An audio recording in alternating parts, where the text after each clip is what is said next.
प्रमुख निर्णय लिया गया। जैसे आपको मालूम है, बजट में और उसके पहले भी production linked incentive PLI for various sectors, और हमने सेक्टर भी घोषित किए थे। उसमें 12-13 सेक्टर्स को ये मिलने वाला है।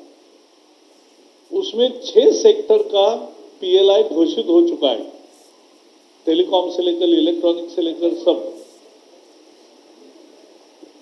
लेकिन आज फूड प्रोसेसिंग इंडस्ट्री के लिए PLI की घोषणा हुई। उसके बारे में विस्तार से बताएंगे पीयूष गोयल जी। मूल मुद्दा यह है कि भारत का खाद्य संस्कृति भी बहुत रिच है, लेकिन भारत का ब्रांड बिल्ड नहीं हुआ है। तो दुनिया में भारत का ब्रांड बने, विदेशी और हमारा निवेश भी ज्यादा हो, उसके साथ साथ एक रोजगार की नई संभावनाएं बहुत तैयार हो और मूल किसानों को लाभकारी मूल्य मिले, क्योंकि the whole fight is about remunerative prices.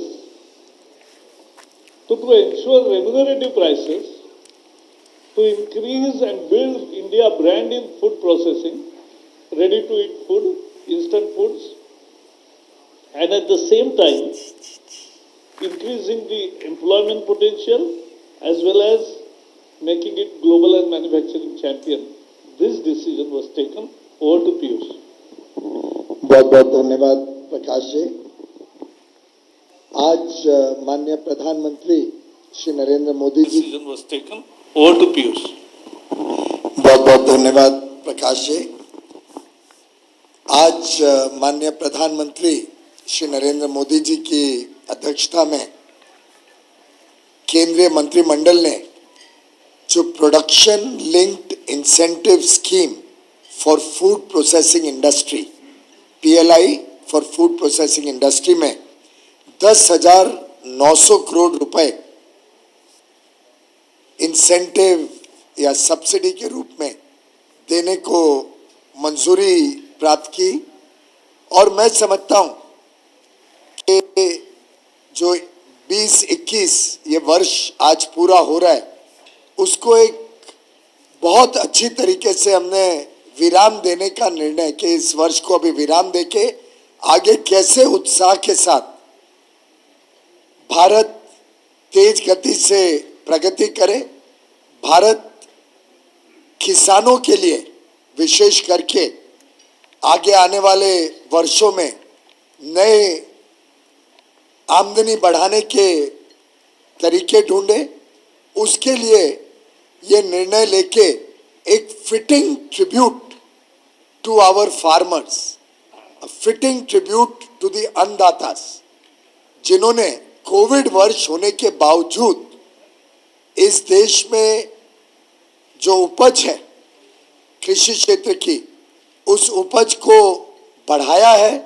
3-3.5% agricultural sector में इस वर्ष में बढ़ोतरी होगी कोविड के बावजूद, और ये दर्शाता है कि हमारे किसानों में कितनी क्षमता है, कितना तेज है और किस प्रकार से वो बाधाओं के बावजूद, तकलीफों के बावजूद देश को आत्मनिर्भर बनाने में अपने योगदान लगातार देते आ रहे हैं।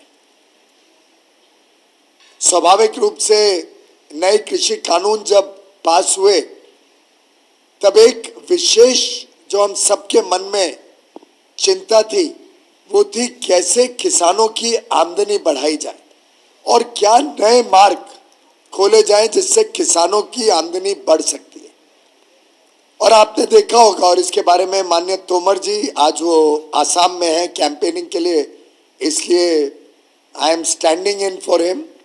लेकिन माननीय प्रधानमंत्री जी और माननीय तोमर जी ने लगातार इस बात की चिंता की है कि किसानों के जो विकल्प आज के दिन उनके पास मौजूद है, जो जो ऑप्शंस हैं, उसको पूरी तरीके से बरकरार रखते हुए क्या हम कोई और विकल्प दे सकते हैं जिससे किसानों का आमदनी भी बढ़े, रोजगार के अवसर भी बढ़े विशेष तौर पे निवेश हो किसानी क्षेत्र में और आगे किसानी प्रोडक्ट्स को जो उपज है उसको प्रोसेस करके वैल्यू एडिशन बना के देश और विदेशी मार्केटों में इसका डिमांड बढ़ने में हम योगदान दे सकें।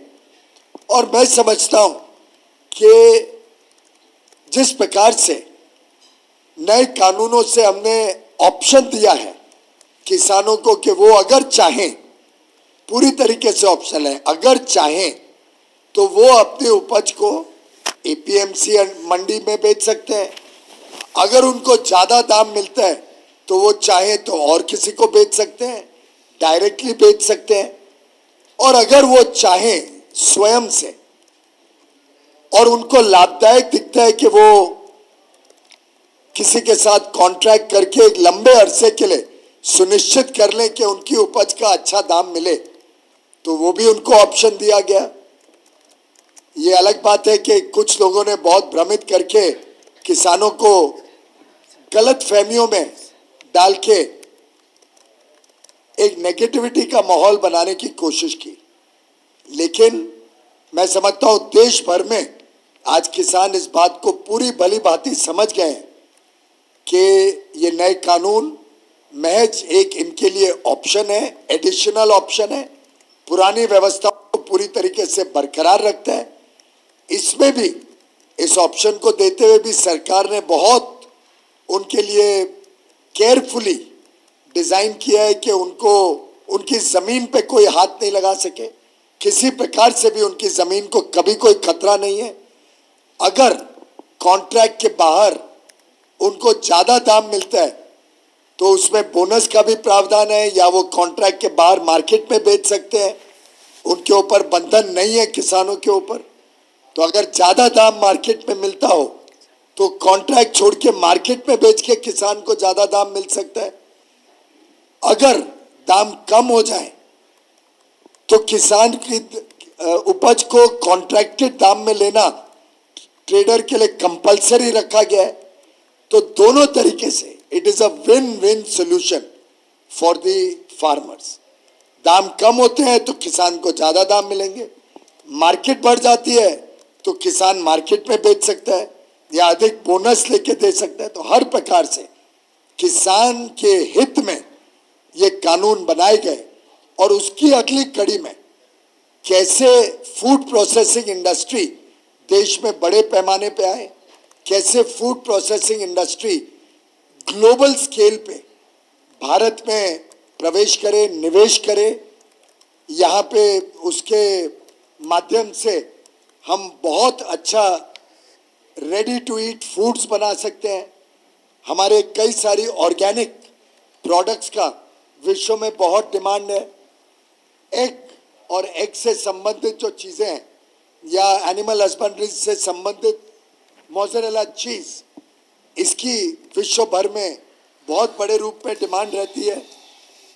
इसी प्रकार से हमारे फल और सब्जियों का अगर हम कच्चा माल देखें तो उसकी एक दाम है जो सीधा खेत से आता है, लेकिन जैसे ही उसको प्रोसेस कर देते हैं, यानी क्लीनिंग, पैकिंग, उसको प्रेजर्वेटिव्स लगाना और फिर देश और विदेश में बेचना, तो वही चीज की कीमत बहुत बड़े रूप में बढ़ जाती है और उससे किसान भी अपनी शेयर उस प्रोडक्ट की बढ़ा सकते हैं। किसानों को और ज्यादा डिमांड मिलेगी अच्छी चीजों की, जिस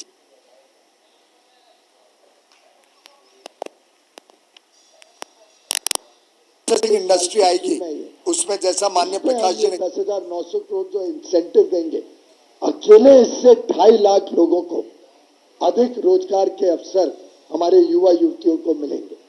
अब आप अंदाजा लगाइए, एक बार जब इकोसिस्टम फूड प्रोसेसिंग का तेज गति से बढ़ता है तो इंसेंटिव के बाहर भी बहुत लोगों को उत्साह आता है कि वो भी अब इस क्षेत्र में निवेश करें। तो 2.5 लाख लोग तो सिर्फ इस स्कीम के तहत, बाकी जब फूड प्रोसेसिंग को अलग अलग योजनाओं से हमने एनिमल हस्बेंड्री में अब फिशरीज को 20,000 करोड़ की प्रधानमंत्री मत्स्य संपदा योजना से की अलॉटमेंट की है 20,000 करोड़ की। आत्मनिर्भर भारत के तहत 1,00,000 करोड़ हम एग्री इंफ्रास्ट्रक्चर बढ़ाने के लिए निवेश करने जा रहे हैं, जिससे एपीएमसी मार्केट्स का भी इंफ्रास्ट्रक्चर सुधरेगा और अलग अलग मॉडर्न मैकेनिकल इक्विपमेंट लाके किसानी क्षेत्र को लाभ होगा। तो अलग अलग कड़ी से देश में किसानों की आमदनी बढ़े, देश में नए रोजगार के अवसर मिले, देश में वैल्यू एडेड प्रोडक्ट बने और विशेषकर इस स्कीम की एक बहुत प्रमुख अंग ब्रांड बिल्डिंग। इसमें एक प्रमुखता ये रखा गया है कि भारत का ब्रांड कैसे विश्व पटल पर उसका सृजन हो, कैसे उसके बारे में विश्व भर में पहचान बढ़े भारत के ब्रांड की। अब भारत में बना अगर अच्छी क्वालिटी का प्रोड्यूस, अच्छी मशीनों द्वारा बनाया हुआ माल जो हाइजीनिक है, जो इंटरनेशनल क्वालिटी स्टैंडर्ड्स को मीट करता है, जब वैसा सामान विश्व में मिलेगा तो हमें विश्वास है कि इससे एक बहुत बड़ा रोजगार और किसानों की आमदनी में वृद्धि होने का एक मार्ग खुलेगा।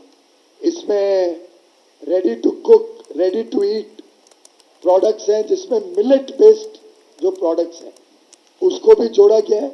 और आप जानते हैं रागी वगैरह जो मिलेट्स हैं उसका आजकल विश्व स्तर पर काफी डिमांड बढ़ रही है, न्यूट्रिशनल वैल्यू उसकी अच्छी होती है। और आज के दिन जो विश्व में एक कॉन्शियसनेस आई है कि न्यूट्रिशन अच्छा मिले, लोग अच्छा खाना खाना चाहते हैं, उसमें इसका लाभ होगा।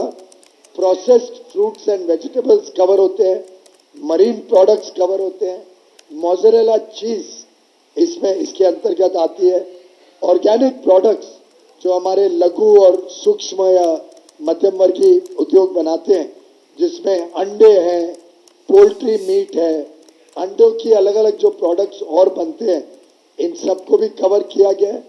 और ये सब प्रोडक्ट्स को लेके देश में भी डिमांड बढ़े, अंतर्राष्ट्रीय स्तर पर हमारा एक्सपोर्ट बढ़े और चैंपियंस यानी कंपनियां जिसको विश्व भर में पहचाना जा सके और जो भारत का नाम रोशन कर सके, ऐसे लोगों को इंसेंटिवाइज करने के लिए हम ब्रांड बिल्डिंग और मार्केटिंग के लिए भी लोगों को इंसेंटिवाइज करेंगे, जिससे भारत का नाम प्रचलित हो सके।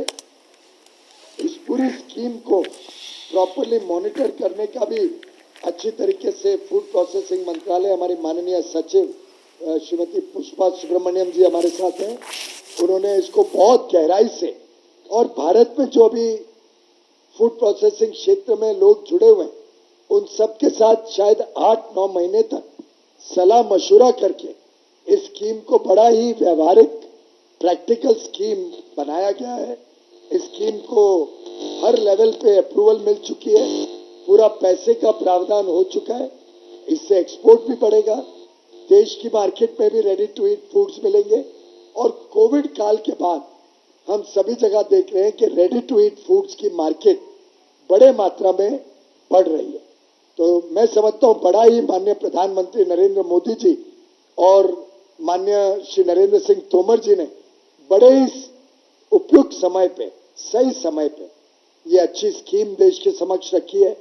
इसमें मरीन प्रोडक्ट्स होने के कारण कई सारे हमारे जो कोस्टल रीजन है, जिस स्टेट से प्रकाश जी और मैं आते हैं, महाराष्ट्र हो, गुजरात हो, कर्नाटक हो, केरल, गोवा हो, केरल हो, तमिलनाडु हो, ओडिशा हो, आंध्र प्रदेश हो, पश्चिम बंगाल हो, ये पूरी जो कोस्टल स्टेट्स हैं, इन सब स्टेट्स में भी फिशरीज सेक्टर को एक बहुत बड़ा पुश मिलेगा।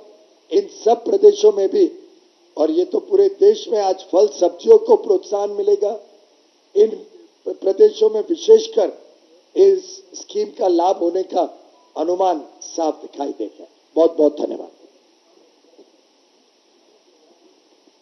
सवाल पहले इस विषय पर और बाद में हम आप दोनों के, आप सबके साथ यहाँ इनफॉर्मल के लिए बैठेंगे।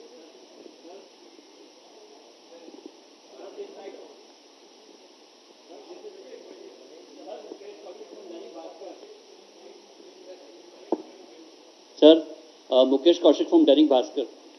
सर, ये 3 किसान जो बिल आए थे उनकी अगली कड़ी है फूड प्रोसेसिंग का, ये जो क्रांतिकारी आपका फैसला है कैबिनेट का। तो कहीं मान लिया जाए जो 18 महीने का बिलों को रोक लगाने का पेशकश किसानों से की गई थी, वो अब साइड कर दी गई है और सरकार उसका ये इम्प्लीमेंटेशन करने अगली जा रही कड़ी है। के रूप में देखने के बदले मैं समझता हूं अलग अलग पैमाने पे बहुत सारे निर्णय लिए जा रहे हैं जो किसानों को लाभ दे सके। वो कानून अपनी जगह पे महत्वपूर्ण थे। आज रेडी टू ईट फूड्स और बाकी फूड प्रोसेसिंग को और बल देने के लिए ये स्कीम आई है। इसके पहले infrastructure development fund, agri infrastructure development fund, fisheries development fund, तो मैं समझता हूं ये सब अलग अलग कड़ियां हैं, एक दूसरे को जोड़ने की आवश्यकता नहीं।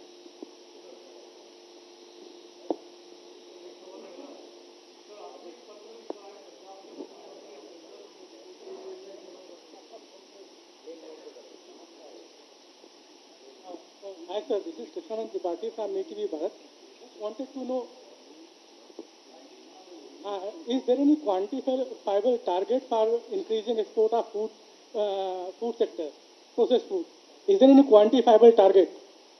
ऐसा है, मुझे आपको बताते हुए बड़ा हर्ष होता है कि आज भारत लगभग 3 लाख करोड़ क्रॉस हो गया। 3 लाख करोड़ का एग्री बेस्ड एक्सपोर्ट्स करता है। 3 लाख करोड़। वैसे तो हमने तोमर जी और मैंने मिलकर माननीय प्रधानमंत्री जी के मार्गदर्शन में निर्णय किया है कि इसको हमको बढ़ा के 6 लाख करोड़ तक लेके जाना है और उसके लिए अलग अलग तरीके से अलग अलग काम चल रहे हैं।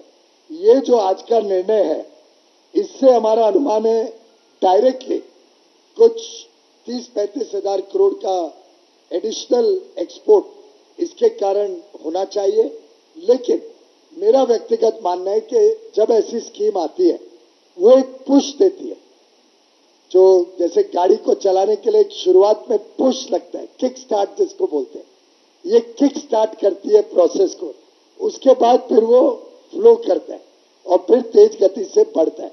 तो मेरा मानना है, व्यक्तिगत मेरा मानना है कि भारत की क्षमता है कि कम से कम 1 लाख करोड़ प्रतिवर्ष हम प्रोसेस्ड फूड्स को और उसमें एग योग, मरीन प्रोडक्ट्स, इन सबको आसानी से 1 लाख करोड़ मिनिमम एक्सपोर्ट में वृद्धि कर सकेंगे प्रोसेस्ड फूड्स की। बाकी तो राइस और अलग अलग चीनी और अलग अलग चीजें एक्सपोर्ट हो ही रही हैं।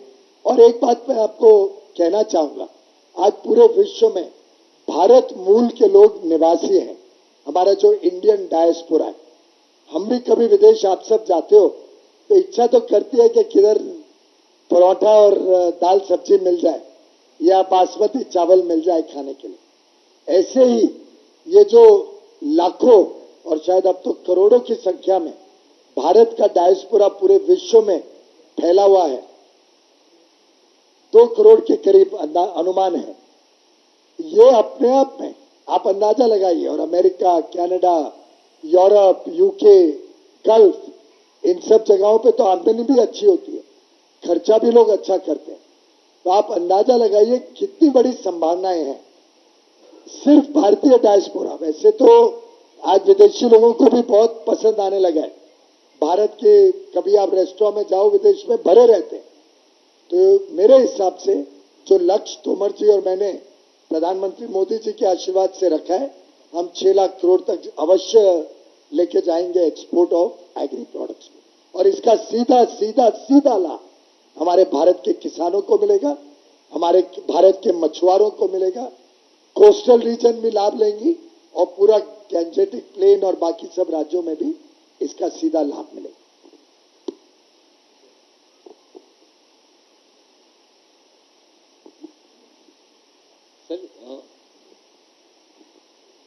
सर, देश में काफ़ी साग सब्जियां, फल जो है वो बर्बाद हो जाती है।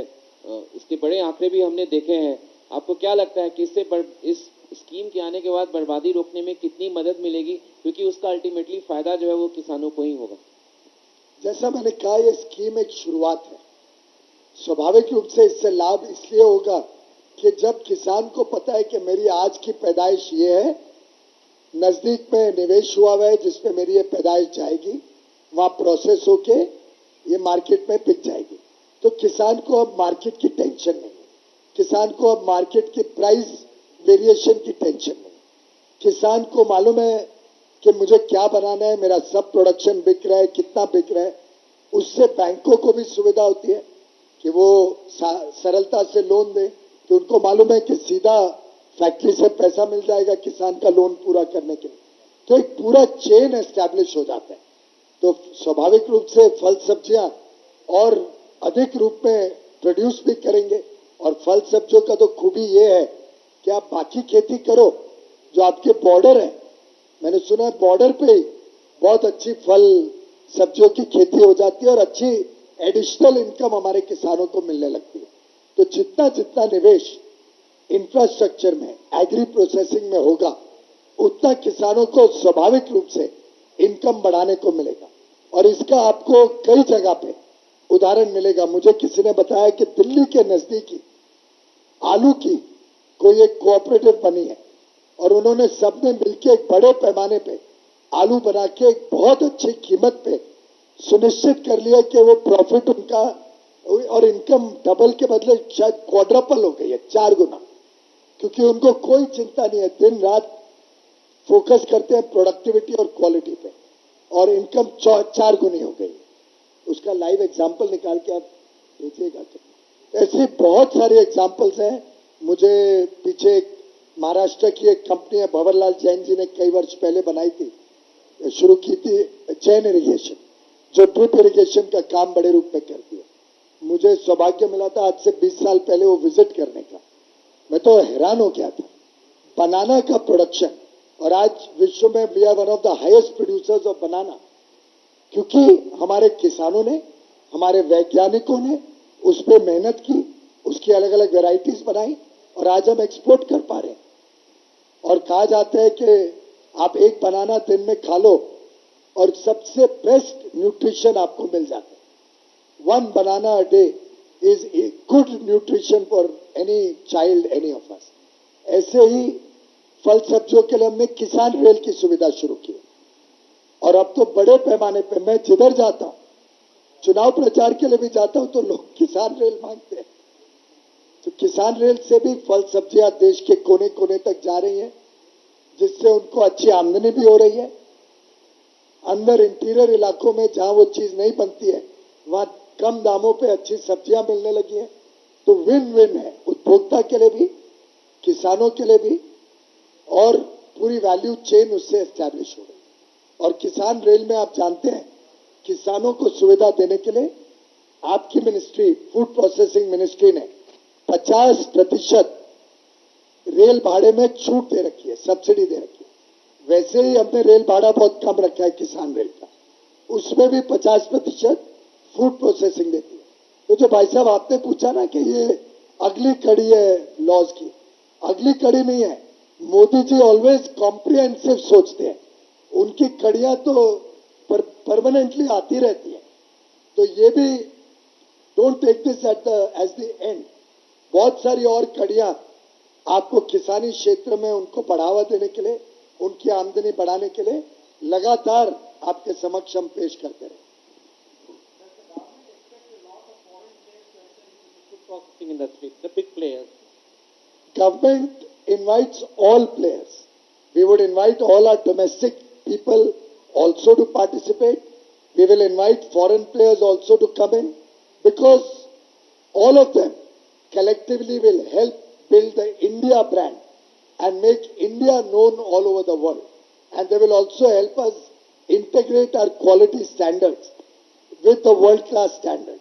So that is very essential for our consumers to get high-quality products as well as for export market. It helps you produce with more efficiency. It reduces wastage. And I run industry myself, small-scale industry. And my own experience is better the quality, lower the cost. So we are trying to inculcate the spirit of quality in Indian industry in all sectors, so that gradually our consumers in India also get high quality produce And when you produce at large scale, both for Indian market and foreign market, same quality produce, that's when you can really be competitive in international markets. सबको धन्यवाद।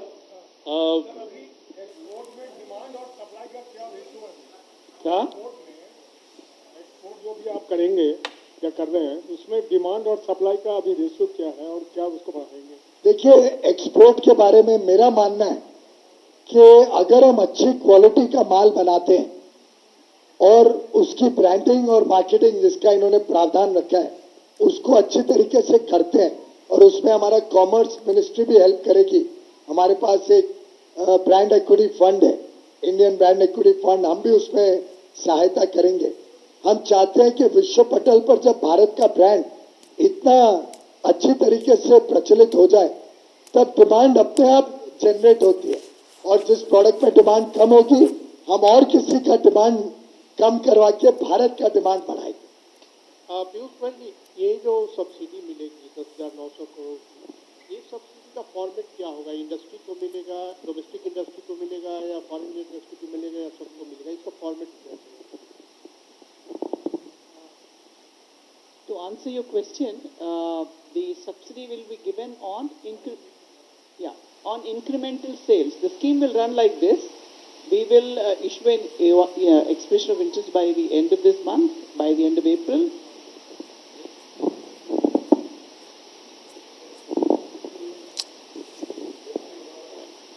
Am I audible now? Yeah, sorry, yeah. Okay, the scheme will run like this. Honorable Minister has explained all the aspects of the very landmark new initiative for the sector.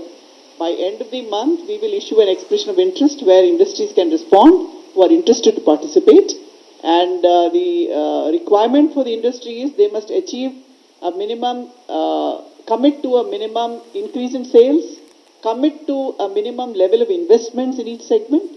And if they achieve both, then for the incremental sales, a percentage of that amount will be given. It ranges differently. It could be 10% in one segment, 7% in another segment. So that percentage of increase in sales will be released as subsidy in the following year if they achieve these two things. So committed investment in that segment, new investments, and increase in sales. So, I mean, just to add to what the Honourable Minister has mentioned, how this will reduce wastage, because three of the segments are related to agriculture, whether it's ready to eat and cook, whether it's fruits and vegetables or mozzarella cheese, it's either the dairy farmers or the regular farmers who will benefit.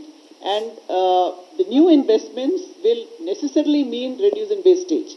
They'll be sourcing more of the raw material, whether it's fruits, vegetables, cereals, spices, what have you, or milk products, millets.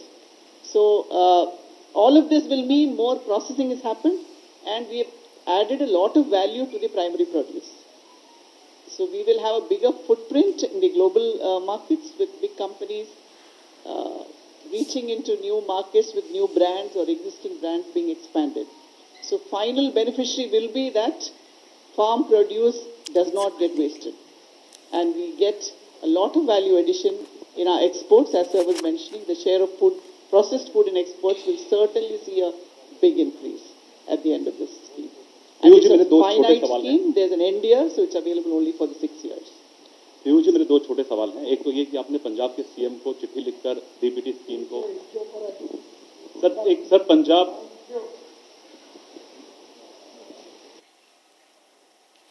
देश विदेश की तमाम कंपनियों को भारत में सामान